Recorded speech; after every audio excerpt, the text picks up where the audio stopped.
Alors, je tiens tout d'abord à vous remercier pour m'avoir invité à animer cette table ronde aujourd'hui. Donc, effectivement, on a eu l'occasion de voir pas mal de topos ce matin sur le potentiel offert par l'IA en imagerie. Là, l'idée de cette table ronde, c'était de prendre un temps d'échange, plus pour voir les enjeux autour du développement de la filière, de l'implémentation de ces outils en pratique clinique, et également des enjeux pour le côté industriel, pour le développement des industriels, l'accès au marché, etc. Donc, je vais peut-être commencer par laisser un petit mot à chaque intervenant pour se présenter. Alors, pour le côté industriel, on a déjà eu le temps de pas mal voir vos projets, donc on va peut-être faire juste une intro en 2 mots, juste pour vous dire sur quel est votre positionnement. Donc, peut-être Gaspard, si vous voulez commencer. Ouais, je commence rapidement parce que j'ai déjà introduit le sujet ce matin. Le point de vue que moi je peux apporter ici, c'est un point de vue de l'écosystème des startups en IA, en imagerie médicale.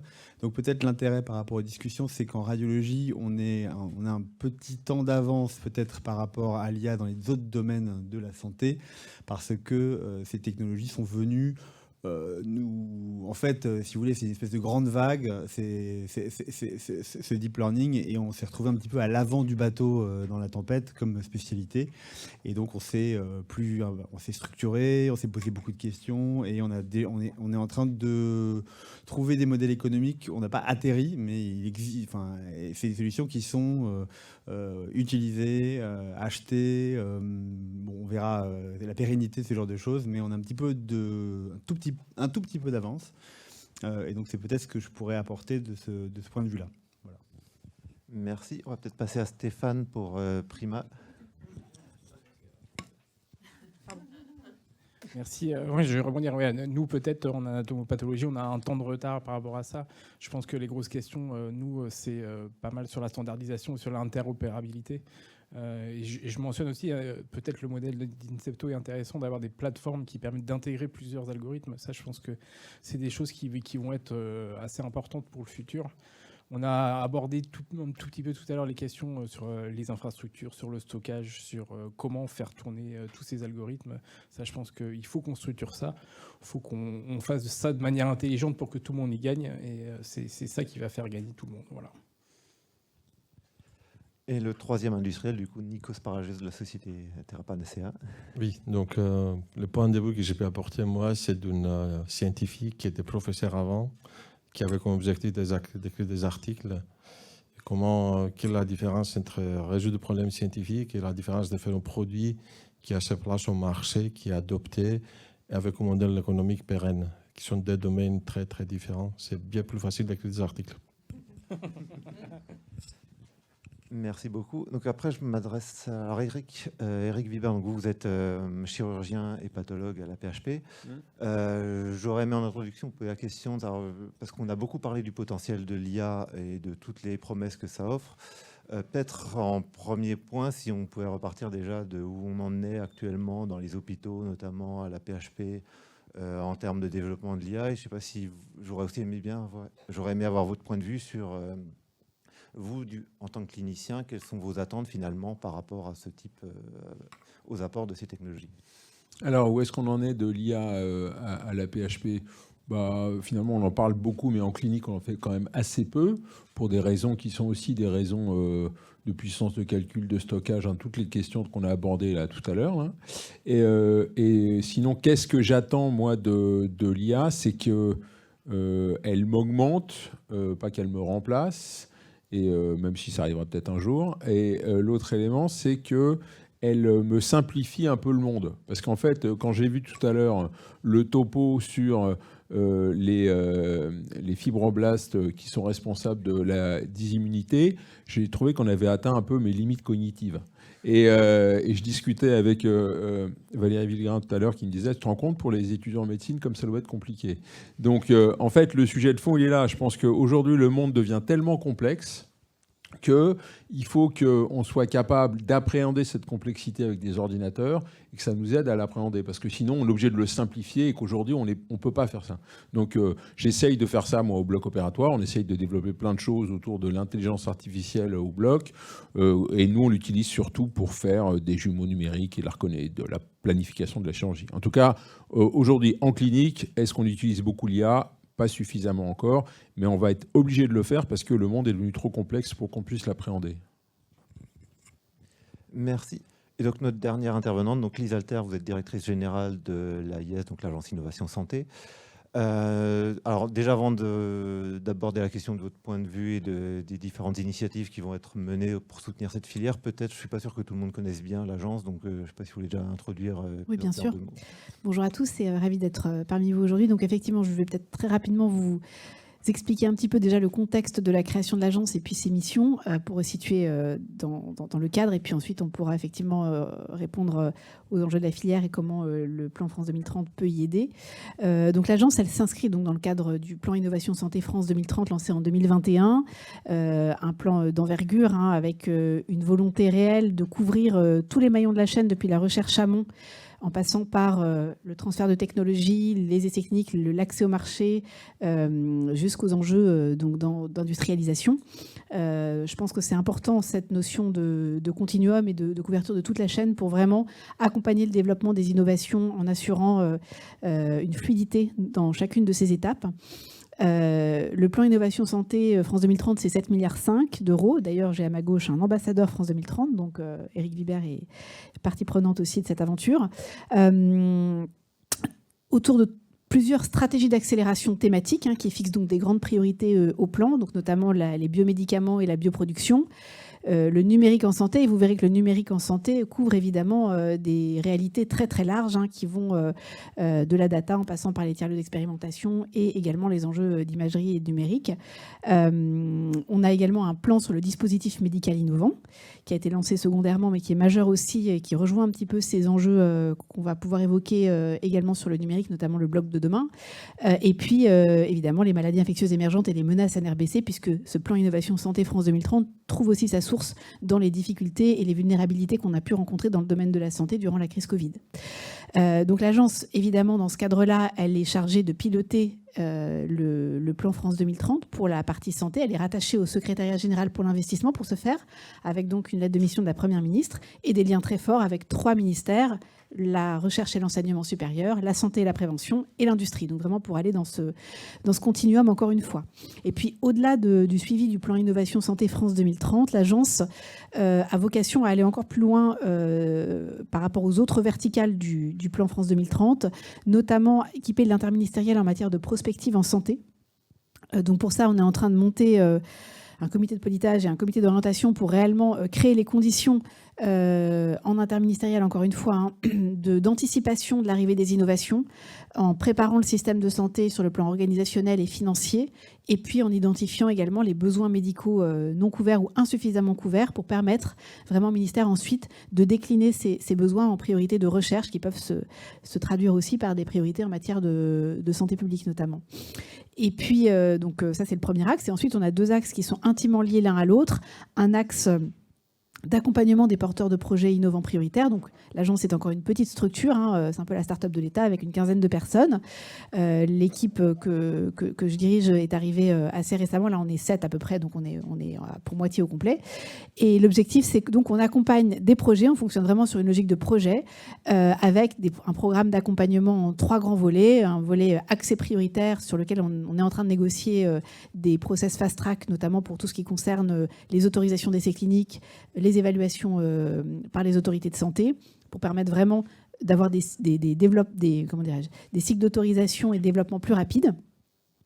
On a aussi un volet hors cadre pour toutes les innovations tellement disruptives que finalement le cadre réglementaire, juridique, financier ou organisationnel n'est pas adapté aujourd'hui, pour lequel il faut vraiment qu'il y ait une impulsion de l'agence. Alors elle ne pourra pas faire toute seule, évidemment, elle ne pourra pas tout changer du jour au lendemain sur la seule base de sa bonne volonté, mais par contre, l'objectif c'est qu'elle fonctionne aussi sur la base du partenariat avec toutes les institutions pour vraiment induire et stimuler cette dynamique d'évolution du cadre. Et puis enfin, un passage à l'échelle. Donc là, c'est pour des innovations qui ont fait la preuve de de leurs bénéfices, qui sont accessibles, mais pour lesquels il y a des freins dans l'environnement pour leur diffusion. Et là, l'agence a vocation à essayer d'améliorer ou en tout cas de créer les conditions les plus favorables pour le déploiement, en mobilisant différents leviers, notamment le levier des achats possiblement. Et puis donc ce pôle accompagnement, vous l'aurez compris, il va être appuyé par un pôle accélération-transformation avec des profils d'experts sur des différents domaines, transfert de technologies, réglementaires, accès au marché, achats, pour justement travailler dans le fond sur des problématiques réellement systémiques et essayer de faire évoluer les process réglementaires, administratifs et autres pour favoriser le développement des innovations. Et avant tout, c'est quand même ça la fin de l'histoire, c'est l'accès patient et l'accès aux professionnels de santé. Merci beaucoup. Effectivement, c'est très intéressant de voir le positionnement de l'AIS au sein de l'écosystème. Alors, pour revenir un peu sur le sujet de la table ronde, par rapport au développement de nouveaux biomarqueurs numériques, alors notamment le sujet de la table ronde, c'est un peu le développement de signatures multi-omiques. Donc, très souvent, la première chose qui revient quand on discute de ça, c'est la problématique de l'accès aux données, et pas à n'importe quelle donnée, mais de la donnée qualifiée, avec souvent de plus en plus le besoin de réunir des données de différents types, anapath, radiologie, données cliniques, etc. Là-dessus, je sais que, alors du coup, Nikos, vous avez effectivement présenté un projet ce matin qui associe notamment de l'anapath avec l'imagerie. Je ne sais pas si sur ce point, vous pouvez revenir un peu plus en détail sur les problématiques de structuration de données, d'interopérabilité. En fait, il y a plusieurs problèmes. Le premier problème, effectivement, c'est l'accès aux données qui est problématique. Mais le deuxième problème aussi, c'est une fois qu'on a accès à données, la négociation et la modernisation de la donnée à partir des différents partenariats. Concrètement, nous, ça fait 1 an qu'on essaie de monter un projet qui intègre l'imagerie, scanner et les données d'anapath. Donc, on a réussi à avoir 4 sites qui sont intéressés sur le projet. Donc, on avait la confirmation en octobre 2022. Aujourd'hui, on n'a pas encore accédé à une seule lame ou un scanner, donc c'est en cours. Parce qu'en fait, ce qui prend du temps, d'abord, c'est comme j'ai évoqué auparavant, la donnée existe, mais souvent, elle n'est pas complète. Ça veut dire qu'on aura des sites qui ont des données, par exemple des scanners, mais ils n'ont pas les mêmes pratiques d'anapath. Donc, en fait, ça va être compliqué d'avoir des données complètes qui viennent d'ailleurs. Et après, une autre discussion qui est très longue, en fait, c'est la négociation.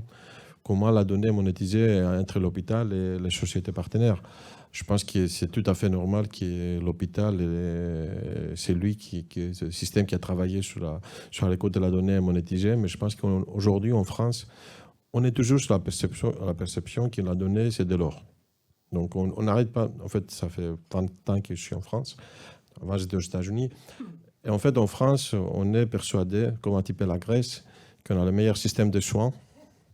On a les meilleures universités et en fait, on a un système de soins qui est national. Donc, normalement, ça devrait valoriser et faciliter normalement la croissance des projets disruptifs dans le domaine des digital, surtout si à la fin, les payeurs, c'est l'État. Donc, on est tous d'accord. Donc, normalement, on a tout ce qu'il faut pour arriver, mais on n'arrive pas.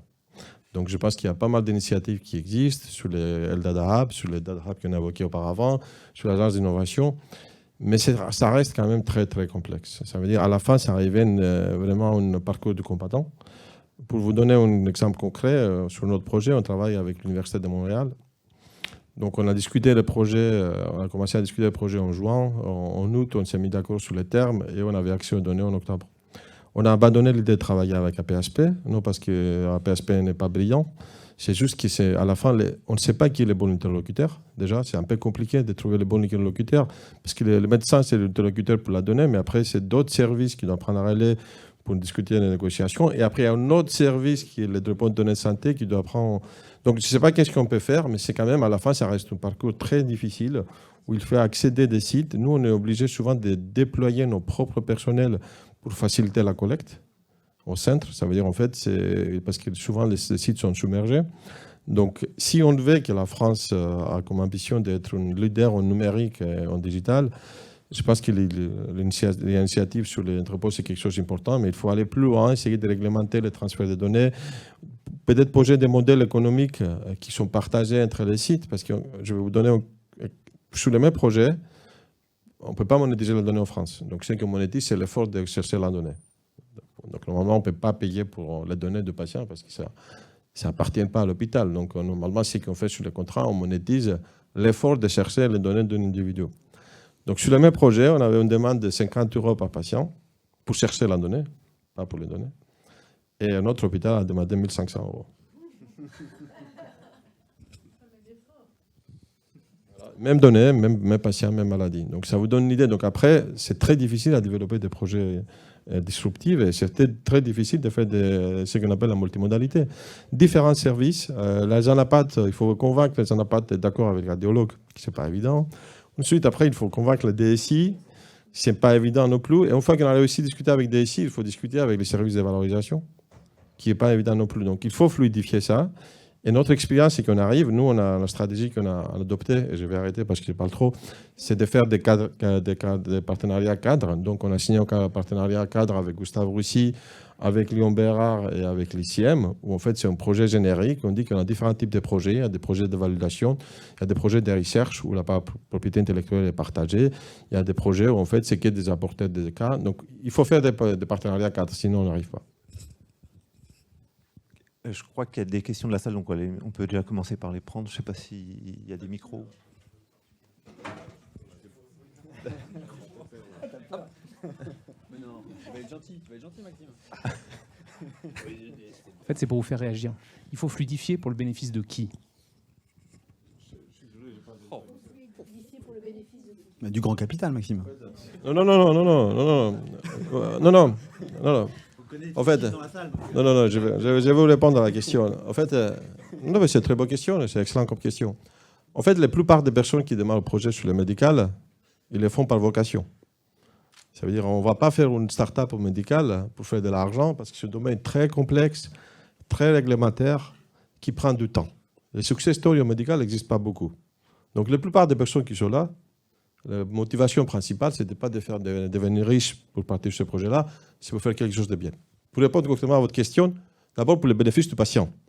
Si vous avez un produit qui arrive à améliorer le parcours des soins, le patient, c'est lui qui gagne. Mais bien sûr, c'est ça l'objectif, c'est la raison pour laquelle on est là. Non, aujourd'hui, il existe des success stories. C'est pas, en fait, les choses ne sont pas noires ou blancs. Il y a en fait toujours des grilles entre les deux. Donc, je réponds à votre question. D'abord, le bénéfice du patient. Vous êtes d'accord avec moi qu'ici, on arrive à avoir des parcours patients, un meilleur bloc opératoire digital grâce à l'effort de Eric, tout le monde sera gagnant parce qu'on aura moins des effets secondaires, ça va mieux. Première chose. Deuxième chose, aujourd'hui, il y a énormément de domaines où on n'a pas d'expertise. On est à Paris. Donc, on est à Paris, on a des super hôpitaux. Moi, je viens de Grèce, je suis à une petite île où il y a 3500 habitants. Et là-bas, il n'y a pas de radiologues, il n'y a pas d'expertise. Ici, on a des problèmes de risque. Donc, si vous faites quelque chose qui peut propager les bonnes pratiques, même les moyennes pratiques des régions parisiennes à Arras, je n'ai rien contre Arras, je ne suis jamais allé, ça va être déjà parfait. Vous faites un bénéfice d'un système de soins qui est phénoménal. Après, vous créez des emplois. Et peut-être la start-up va faire de l'argent, mais ce n'est pas l'objectif. Moi, c'est juste pour dire que je suis 100% d'accord. Marie-La Simone, Société Gerbet, donc c'est une vraie difficulté d'accès à la donnée en France, parce que dans beaucoup d'autres pays du monde, c'est très différent. Les filières sont structurées et il y a un accès à la donnée qui est tout à fait possible avec des annotations et de manière structurée. Donc je trouve ça dommage, effectivement, que les industriels doivent se retourner vers d'autres géographies pour pouvoir développer des outils, alors qu'on a en France une force de frappe qui est énorme. Voilà. Mais je pense que la question de Maxime est assez symptomatique. On parlait de l'ambiance à l'EDF, et c'est cette ambiance-là à l'EDF, c'est-à-dire cette espèce de défiance, médecine publique, médecine privée, industrie, machin, qui est très délétère, parce qu'en fait, finalement, dans ce qu'on est en train de faire, on est tous en train de cramer beaucoup d'argent, et pas du tout d'en gagner, en fait, pour essayer d'avoir des algorithmes qui améliorent la santé. Et on est au tout début d'une histoire où, pour l'instant, on prend plutôt des risques qu'autre chose, mais parce que le veau en vaut la chandelle. Et il y a d'autres endroits où c'est un peu plus apaisé, et c'est peut-être que là, il faut arriver à bien s'entendre. Je voudrais juste, je suis curieux, Nikos, le prix d'une donnée de santé comme celle que tu as évoquée là je suis désolé, je n'ai pas parlé des prix, j'ai pris des prix de la collecte. Non, aux États-Unis, le pricing d'un hôpital pour cette donnée, entre 50 et 1500, ce serait combien aux États-Unis dans un hôpital ? En fait, ça dépend de la qualité de la donnée qu'on cherche. Sur la donnée que tu as évoquée là, en France... En fait, il y a des hôpitaux qui sont prêts à les donner gratuitement en échange des royalties. En fait, il faut être créatif. En fait, il y a les royalties aussi derrière. Oui, il y a des royalties en plus de 50 à 1500 euros. Oui. Mais en fait, la question, ce n'est pas de payer. Moi, je comprends très bien l'intérêt de payer l'extraction de la donnée. Oui, encore, je répète, j'ai jamais parlé de monétisation de la donnée. Non, mais je voulais connaître le coût, en fait. Ouais. Le vrai coût. Oui, donc, mais comme je dis, aux États-Unis, on peut trouver des données qu'on peut avoir facilement moins cher. Après, je vais revenir à ce que j'ai dit avant. On est quand même dans un domaine qui est très particulier. La santé, il faut traiter la donnée avec des... Je ne sais pas si le mot respect est bon, mais il faut vraiment réglementer l'accès à la donnée non plus. Ça veut dire on ne peut pas devenir un Eldorado, c'est des données sensibles. Donc il faut avoir une trajectoire, il faut avoir un parcours de la donnée qui est bien réglementé au niveau d'État. Donc la France, il est très bien à ça. Donc la question, c'est à terme, qu'est-ce qui nous intéresse? Ce qui nous intéresse, c'est de faire des projets ici en France. Ça veut dire c'est mieux de payer Gustave Roussy ou Lyon Bérard ou APHP qui allait payer Memorial sur un catering, parce que de toute façon, c'est d'argent qui vont partir de France pour aller aux États-Unis, première chose. La deuxième chose, souvent, la plupart des startups qui sont dans ce domaine-là, ce qui les intéresse aussi, c'est de montrer qu'ils sont innovants. Donc, il y a des publications à faire. Surtout, c'est notre cas. Nous, ce qui nous intéresse, ce n'est pas juste de faire des produits, mais pour valider les produits, ce sera bien de faire des articles de premier plan. Donc, ça sera bien de le faire avec l'écosystème français. Et après, la société existe en France. Donc, on a tout l'intérêt de dire qu'on a de très bons partenaires en France qui, quand même, sont des hôpitaux de premier plan avec lesquels on peut travailler. Mais j'étais juste curieux de comparer les expériences, puisque tu travailles... Ce n'est pas les mêmes ordres de grandeur. Il y a juste un élément supplémentaire aussi, c'est que de toute façon, il va falloir trouver une autre méthode de faire parce qu'on n'a simplement plus d'argent. C'est-à-dire que là, aujourd'hui, il y a des médicaments qui sont vendus par Sanofi, par exemple, des cartels qui n'existent pas en France parce qu'ils coûtent trop cher. Donc il va falloir qu'on trouve quand même des méthodes pour pouvoir améliorer des parcours de soins, payer au parcours, et ça va passer par des machins comme le Health Data Hub. Donc, en fait, le problème de notre système, c'est qu'en plus, les docteurs ont des droits, mais ils n'ont pas de devoirs. Moi, par exemple, si je veux prescrire un PET scan, une IRM, je fais ce que je veux, en fait. Donc, en fait, le sujet, il est là aussi. C'est qu'on est assis sur de l'argent public et on fait absolument ce qu'on veut.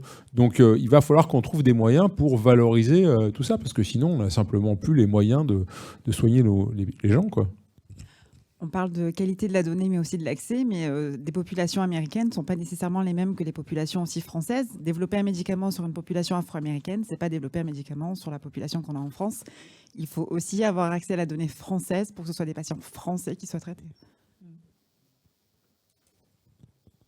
Si je peux rebondir là-dessus, par exemple, quand on travaille sur l'IRM prostatique, en France et en Europe, il faut qu'on ait accès à une donnée de patients avec de l'africanité, et notamment avec les problèmes de chlordécone aux Antilles françaises. C'est des enjeux, et ça, c'est des enjeux éthiques tout de suite maintenant, qu'on connaît très bien. Sinon, on va faire des algorithmes qui vont être beaucoup moins pertinents sur une population particulièrement exposée. Voilà, un exemple de maintenant. En fait, pour rebondir à ce que vous avez dit, vous avez tout à fait raison. Après, une boîte ne peut pas exister qu'en France. Ça veut dire qu'on ne peut pas faire un produit où le marché qu'on vit, c'est la France. Et quoi qu'on dise, si la France est compliquée, l'Europe est encore plus compliquée que la France, quoi. Chaque pays est différent, avec des règles d'accès aux soins qui est différent.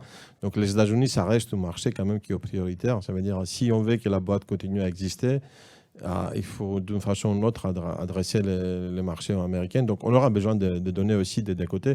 Et en fait, ce qui demande aujourd'hui les FDA, et c'est le cas aussi des agences réglementaires en Europe, c'est quand vous validez votre algorithme, peu importe votre algorithme, en théorie, vous demande que 50% des données de test viennent des États-Unis, même si on peut expliquer qu'effectivement, donc c'est nécessaire. Mais après, une boîte qui vise au marché en France, il a une vie de 3, 4, 5 ans, mais il ne peut pas exister. Donc il faut... Et encore la question, c'est comme je dis, moi, ce qui me gêne, ce n'est pas de valoriser la donnée, parce qu'à la fin, quand on paye pour extraire la donnée, on valorise. Ce qui est compliqué, en fait, c'est de faire des discussions interminables. En fait, dans ces projets-là, ce qui coûte cher, c'est le temps, ce n'est pas l'argent.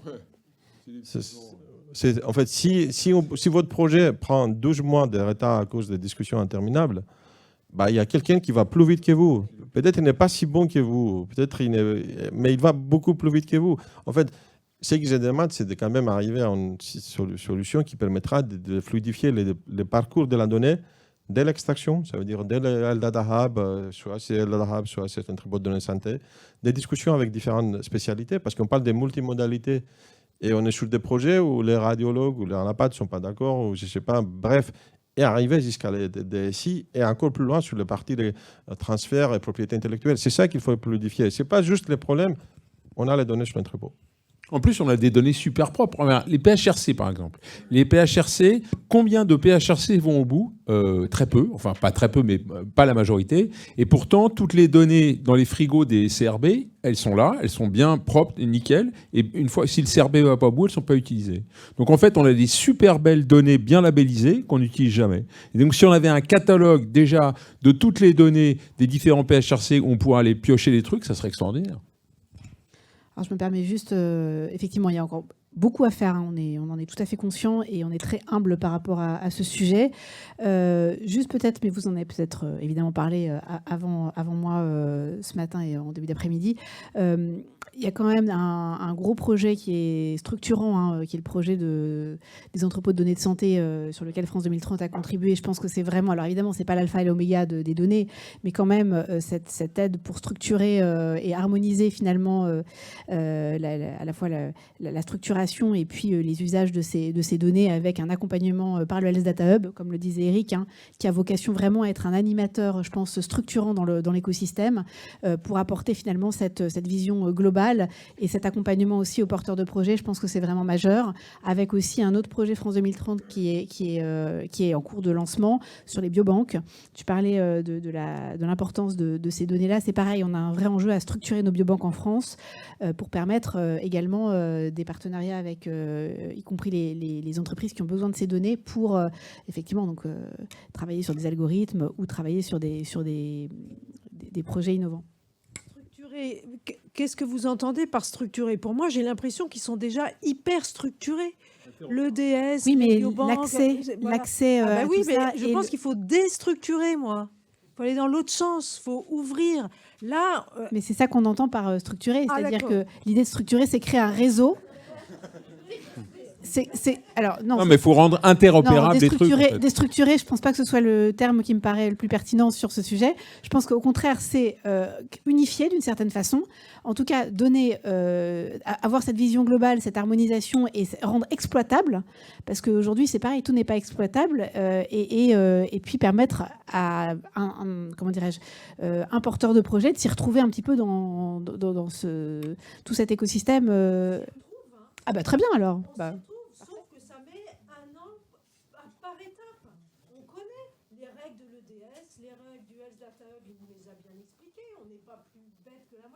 Ce qu'il faut faire, sauf que ça met 1 an, 18 mois pour passer d'un bureau A au bureau B. Oui, ça on entend bien.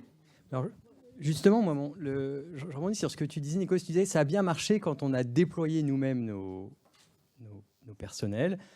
Mon expérience, c'est aussi un projet où, effectivement, je ne le savais pas, mais c'était à l'EDS, mais on a utilisé finalement les serveurs de l'industriel déployés à l'EDS et ça a été flawless.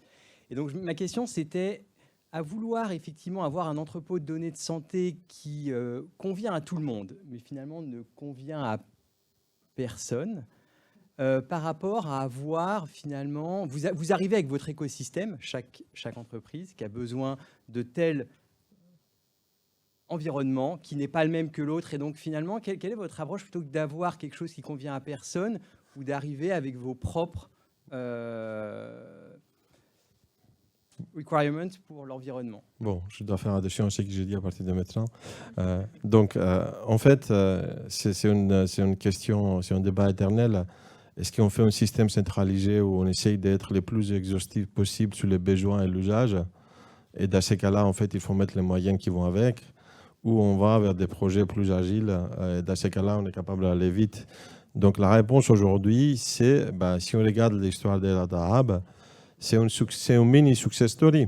On ne peut pas dire que c'est un success story aujourd'hui parce qu'en fait, effectivement, ça commence à prendre de l'ampleur, mais par rapport à l'ambition qu'il avait avant, on n'est pas là. Et la raison pour laquelle le Data Hub n'est pas là, ce n'est pas parce qu'en fait l'idée était mauvaise, c'est parce que le budget est suffisant. Ça veut dire on peut pas. Ça veut dire si on décide qu'il faut centraliser, il faut fluidifier, il faut aller vers cette option-là, c'est super, à condition que les moyens qui sont nécessaires pour arriver sont là. Si les moyens ne sont pas là, effectivement, c'est mieux de dire OK, j'ai fait un partenariat par site. Nous, on n'a pas accès aux données des sites, on voit des personnes qui sont sur le site. Ça veut dire qu'on n'est pas en train d'accéder aux données des patients de notre headquarters, mais on voit des personnes là-bas. Mais j'ai dit c'est une question d'ambition. En général, des projets pharaoniques sont super sur le papier, mais ça prend des années à les implémenter. Et quand on arrive, ça c'est mon expérience de professeur des universités, c'est déjà trop tard. L'effort qu'on a mis pour arriver à construire quelque chose et les spécifications qui sont associées, le moment qu'on arrive à 50%, c'est déjà obsolète. Ça, c'est mon expérience comme prof d'université. Je ne sais pas si j'ai répondu à la question.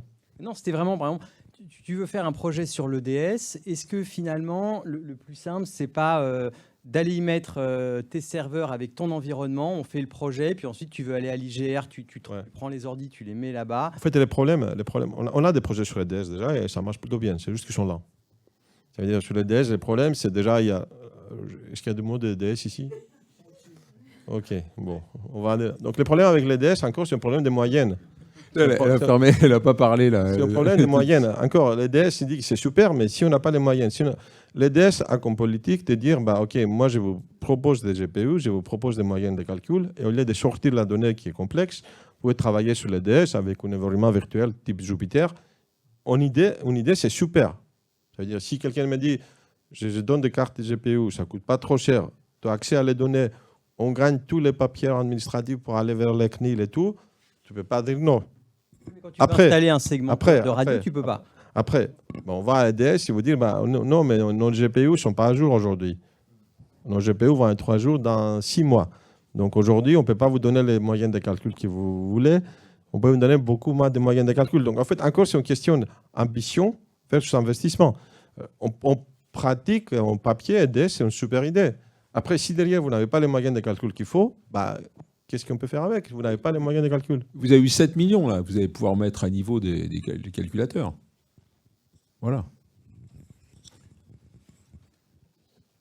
Merci beaucoup. Alors, c'était très intéressant sur la partie de données de santé. Peut-être pour avancer un peu, le deuxième point qu'on voulait aborder, c'est la question de la démocratisation de ces solutions d'IA, puisqu'on parle beaucoup de projets de recherche, de projets Translat, d'études cliniques. L'enjeu suivant, c'est de passer de l'étape de la recherche à l'implémentation en pratique clinique et dans la pratique de tous les jours. Donc sur ce point, il y a différents enjeux qui entrent en compte. Il y a la question du remboursement, il y a la question du financement par les hôpitaux. Peut-être Gaspard ou Stéphane, vous avez déjà une petite expérience là-dessus, vous avez déjà des produits commercialisés. Je ne sais pas si l'un de vous veut faire un premier témoignage. Oui, je rajoute directement la question réglementaire qui est quand même cruciale, qui est longue et compliquée et qui demande beaucoup d'investissement aussi, parce que c'est pas en claquant des doigts qu'on arrive à faire un marquage CE et surtout le poursuivre dans le temps. D'autant plus, je dis, avec les solutions d'intelligence artificielle qui sont un petit peu mal adaptées dans le sens où aujourd'hui la réglementation c'est très figé et les algos d'IA ils évoluent très vite. Et là on a un petit décalage quand même temporel entre la réglementation. Si nous on veut déposer des dossiers régulièrement pour updater nos softwares, c'est quand même très compliqué parce que ça n'arrive pas à suivre derrière. Et au niveau européen, il y a vraiment un blocage aujourd'hui au niveau des organismes notifiés. Ils mettent énormément de temps à répondre. Et là, on a un gros souci, nous, pour déployer nos algorithmes. Après, sur la question de l'adoption, oui, mais après, j'ai envie de dire, c'est toutes les innovations ont subi ce biais, c'est-à-dire qu'il faut que nous, industriels, on convainque aussi les utilisateurs d'utiliser la solution, qu'on trouve les solutions pour que ça soit rentable pour tout le monde. Et puis, moi, je crois beaucoup en ça. Mais c'est sûr que moi, j'aimerais bien que ça bouge beaucoup sur la question du remboursement, sur la question du financement, de l'innovation en santé. Ça, c'est une vraie problématique. Peut-être si je peux ajouter l'expérience en imagerie, comme vous le disiez, c'est qu'en fait, c'est des solutions qui n'ont pas de remboursement spécifique pour l'instant. Et pourtant, il y a un vrai décollage de l'utilisation de ces outils, qui en fait montre maintenant qu'il y a un certain nombre d'outils qui sont arrivés à maturité. Et donc, ils rendent de tels services en routine clinique qu'il s'est implémenté par les grands centres, qu'ils soient publics, privés, et aussi des petits centres, en fait. Pourquoi ? Parce que le système est aussi beaucoup sous contrainte de sous-effectifs, sous contrainte organisationnelle, et qu'en fait, ces outils, quand ils sont bien pensés, en fait, quelquefois, c'est beaucoup de technologie, mais derrière, il y a des choses plus simples. Ça permet de faire bouger un peu les organisations, Et donc, c'est très utilisé. Je prends un exemple très simple. Vous avez un algorithme de détection automatique de fracture des radios aux urgences. D'accord.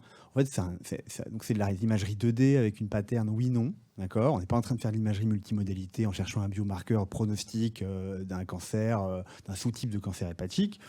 Et on est sur une problématique extrêmement simple. Simplement, la réalité des hôpitaux publics, vous la connaissez, à Paris et dans le reste de la France, c'est que la nuit, il n'y a pas de radiologue pour lire ces radios, qu'il y a même les urgentistes sont sous coup de tension énormément, et que donc vous avez des patients qui traînent dans la salle d'attente, qui repartent avec des fractures, etc. Donc, quand vous avez un algorithme comme ça et que vous montrez avec des études assez simples qu'en fait, le turnover dans la salle d'attente change complètement, que vous divisez par 3 le nombre de gens qui repartent avec des fractures ratées, etc. Bon, ben, cet algorithme, il est pris, il est utilisé. D'accord. Et ça, c'est un exemple extrêmement simple. Après, ça devient un peu plus compliqué quand vous êtes à un moment où on dit, bon, ben, il va falloir se lancer dans le dépistage du cancer du poumon. Très bien, on est tous d'accord. En Europe, on a eu l'étude Nelson qui est arrivée. On avait regardé les États-Unis qui avaient déjà prouvé qu'il fallait faire ce dépistage, mais qui s'étaient pris les pieds dans le tapis parce qu'en fait, il y a 2% de la population qui devrait être dépistée et qui est dépistée. Et on se dit, bon, maintenant, on va lancer des grandes campagnes. Simplement, pour faire ça en France, il faut segmenter automatiquement des nodules pulmonaires, les comparer en termes de temps de doublement avec le scanner d'avant. Et ça, c'est impossible à faire. On est en train de déployer massivement, sans de remboursement spécifique, ces outils-là. Parce qu'il y a un usage, un bénéfice clinique, et que finalement, le système est quand même capable de l'absorber, en fait.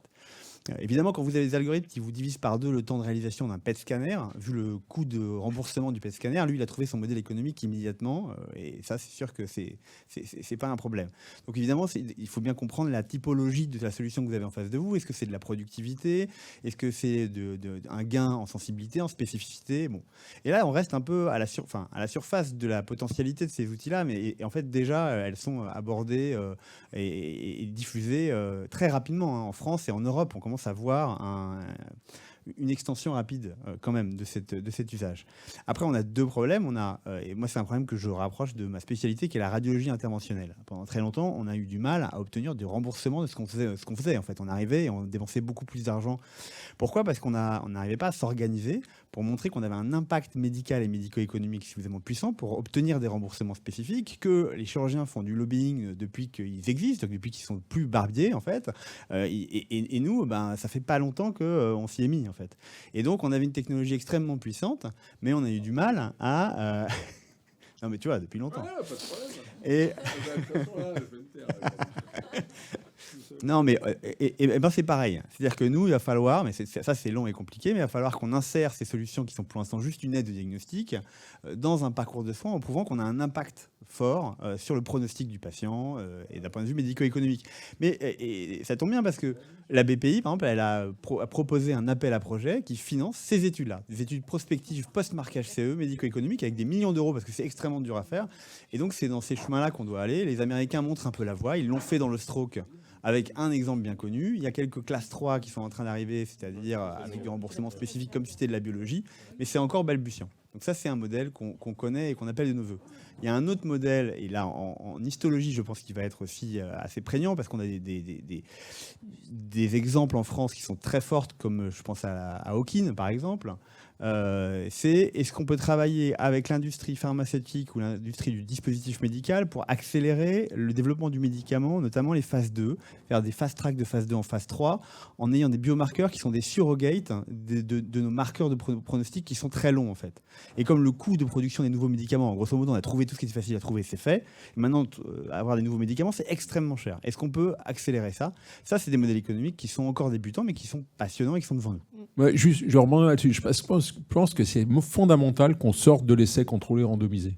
Les médicaments vont trop vite aujourd'hui pour pouvoir avoir des réponses comme ça. Il faut vraiment que l'HAS sorte un peu de l'alpha et l'oméga de l'étude contrôlée pour qu'on fasse avancer les choses. Et je pense même qu'il faut que des établissements comme l'assistance publique, par exemple, puissent servir de lieu d'évaluation du bénéfice rendu. Tu vois, l'idée, c'est vraiment de grosses institutions comme ça peuvent avoir un niveau qui, pas l'HAS, mais pas loin, enfin, qui aide vraiment à prendre des décisions d'un point de vue remboursement de médicaments en utilisant les données, justement. Ouais, en fait, juste pour rebondir à ce qu'il dit, moi, je ne suis pas tout à fait d'accord qu'aujourd'hui, il n'y a pas de codes de remboursement. Il y a des codes de remboursement qui sont dédiés à radiologues pour faire l'examen. Ça veut dire, en fait, aujourd'hui, l'acte, il est remboursé. C'est la même chose en radiothérapie. En radiothérapie, on a un code de remboursement de 1 500 € pour faire la planification des soins. Ce n'est pas dédié aux compagnons digital, mais pour chaque acte radiologique, ça veut dire qu'il y a quand même un code aujourd'hui qui est l'interprétation du scanner par le radiologue. Donc il faut que la solution, en fait, montre une valeur économique par rapport à cet acte qui existe déjà. Et comme tu as dit avant, effectivement, si l'idée c'est de montrer qu'on facture avec des très bas prix, on arrive à fluidifier, etc., toi, les modèles économiques, mais aujourd'hui, on a sur le parcours des soins des codes de remboursement qui ne sont pas dédiés au digital, où le digital peut bénéficier si on arrive à démontrer l'intérêt par rapport à ce que le médecin le fait à la place du logiciel. Donc c'est ça qu'il faut travailler. Sur les parties essais cliniques, en fait, c'est un autre domaine qu'il faut le laisser un petit peu à part. Les boîtes pharmaceutiques, même s'ils se plantent pour l'argent qu'ils dépensent sur les essais cliniques, sont dans des situations assez confortables financièrement. Je ne sais pas qu'on a des pharma ici, non? Non, c'est bien. Et donc, en fait, c'est un monde qui est très différent. Le monde hospitalier, c'est le monde qui peut bénéficier au max et le monde qui a besoin des outils d'optimisation de workflow. Égalité d'accès aux soins, ça c'est important aujourd'hui. J'ai dit on est à Paris, et j'ai dit ça à mes enfants, vous avez la chance de grandir à Paris. Et à Paris, on a des super hôpitaux, même si à PHP a des soucis, même, on a quand même accès à des expertises qui sont uniques. C'est la même chose à Gustave-Roussy. Ces solutions-là, on les place, peut-être pas dans PHP, j'espère que ce n'est pas le cas, mais dans plein des hôpitaux où l'expertise n'est pas là, comme le cas des urgences que tu as évoqué avant. C'est ça qu'il faut pousser. Et le budget, il existe parce qu'aujourd'hui, il y a un acte qui est remboursé, qui est payé au radiologue qui le fait, ou je ne sais pas quel médecin. Moi, j'ai peut-être deux petites questions. On a beaucoup chargé l'EDS, mais je crois que ça commence aussi par le consentement du patient. Parce que, voilà, est-ce que pour les images, c'est la même chose que pour les prélèvements biologiques? C'est un cauchemar d'essayer d'obtenir une non-opposition ou un consentement du patient. Je pense que les centres anticancéreux sont beaucoup mieux organisés que nous. Nous, à l'AP, il n'y a pas deux consentements identiques au sein du même GH. Donc ça, je crois qu'il y a franchement aussi quelque chose à travailler là-dessus. Et du coup, ma deuxième question un peu, c'est comme c'est tellement difficile d'obtenir plein de données de patients différents, pourquoi pas créer des nouveaux patients? Voilà. Et du coup, est-ce qu'il ne faut pas plus du coup aller dans ce domaine-là, des jumeaux numériques, etc.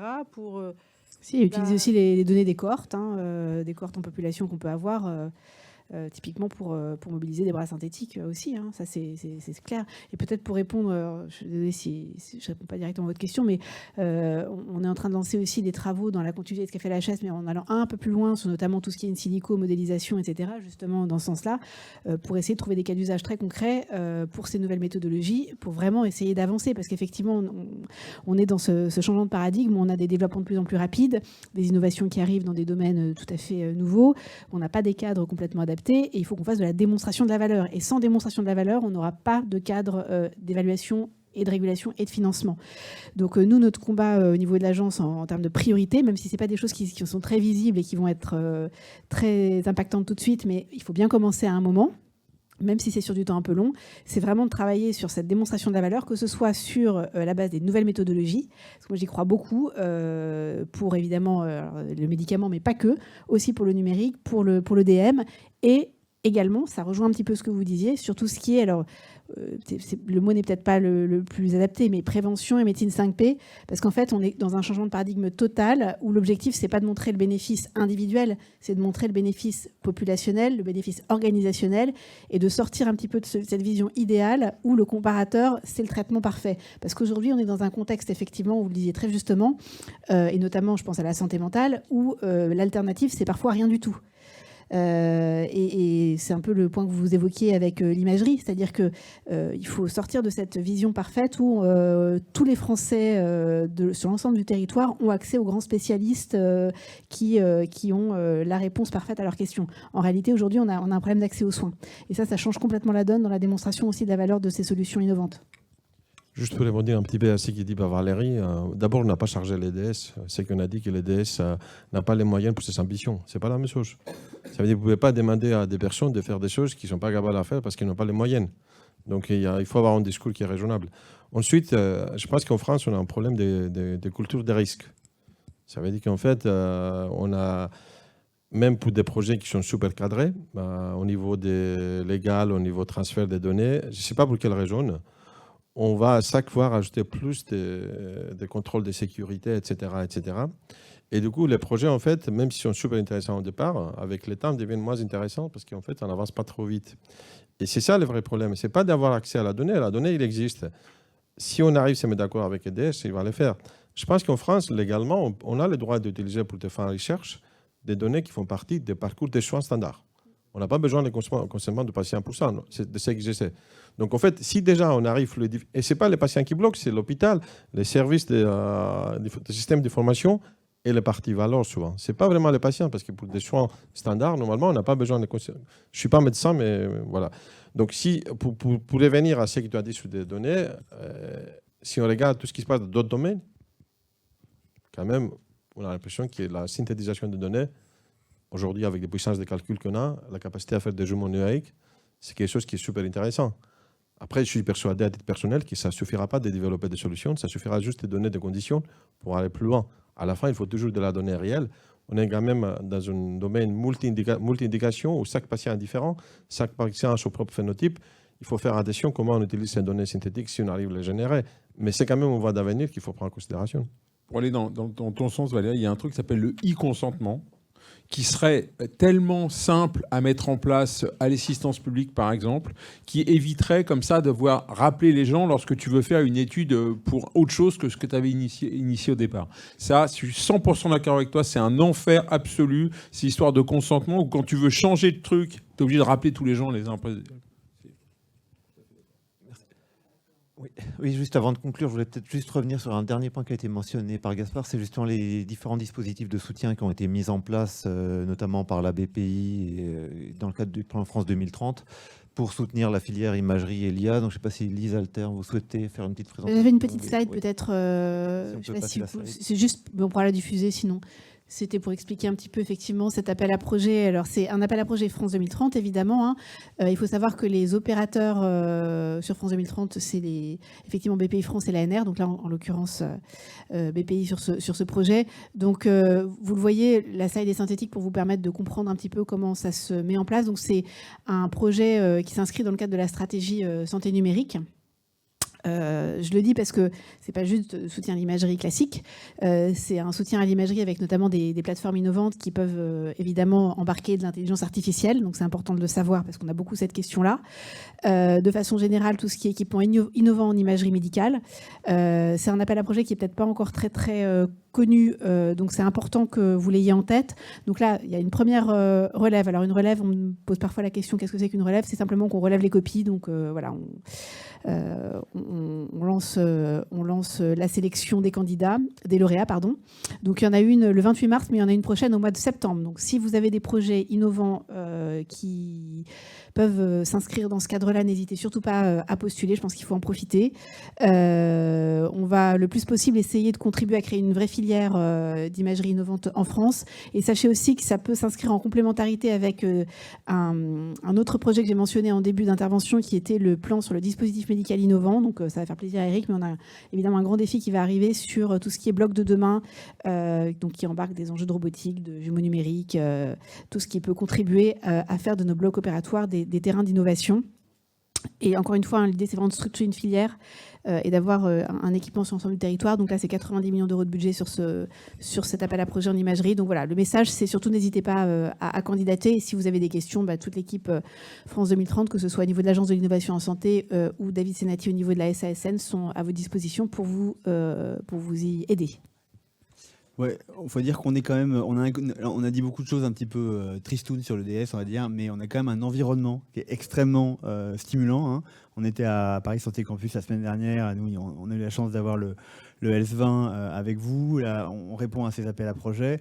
Il y a quand même un environnement, et pour ceux qui veulent se lancer ou qui sont en train de créer aussi ces ponts industriels, start-up, recherche, on a un environnement qui est extrêmement stimulant et stimulé. Je pense qu'il faut quand même le souligner, avoir une parole un peu positive là-dedans. Ouais, je vais insister sur ce point-là. Non, tu as complètement raison. Parce qu'en fait, nous, universitaires, on connaît RHU, IHU, FHU. Et en fait, il y a énormément de sous à travers ces appels à projets de Santé 2030. Il faut aller voir sur le site Santé 2030, vous allez voir, il y a plein de projets qui arrivent. Et il faut être capable d'aller chercher ces sommes que vous allez partager avec des industriels. Et je crois que c'est vraiment bien que ça existe, quoi. Bonjour, excusez-moi, j'ai une petite question. Benda Daniad, je suis interne d'Anapat au CHU de Reims et j'ai une question un petit peu naïve peut-être sur le partage des datas anonymisées, annotées de l'AMLISTO avec les industriels. Imaginons, voilà, on partage ça avec un industriel et que l'algorithme, par exemple, devient performant. Qu'est-ce qui se passe derrière? Est-ce que pour son utilisation, c'est lui qui a partagé les datas initiales, voilà, qui a donné les datas pour améliorer la performance de l'algorithme, par exemple? Est-ce que on lui revend l'algorithme derrière? Est-ce qu'il y a des collaborations? Comment ça se passe après? Voilà. Je peux répondre, peut-être Gaspard peut rajouter. C'est simple, en fait, d'habitude, il y a un accord de transfert des données et souvent avec cet accord, il y a une partie des royalties du produit une fois qu'il est développé qui ira à l'hôpital. Et après, c'est l'hôpital à attribuer les chercheurs qui ont participé, ce n'est pas à nous. Et en même temps, il y a aussi un accord de recherche qui permettra de mettre les produits en disposition des partenaires pour une durée donnée, en fait. Donc, effectivement, on arrive à... C'est des modèles assez standards, je ne sais pas si... Voilà. Merci à tous pour votre participation, donc effectivement pour nos échanges, donc effectivement qui étaient très riches.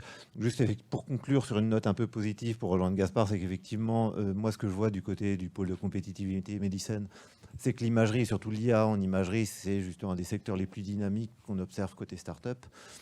Et donc on souhaitait souligner la force qu'il y a aussi des forces en France sur cette filière et que l'enjeu actuel c'est effectivement de soutenir la filière.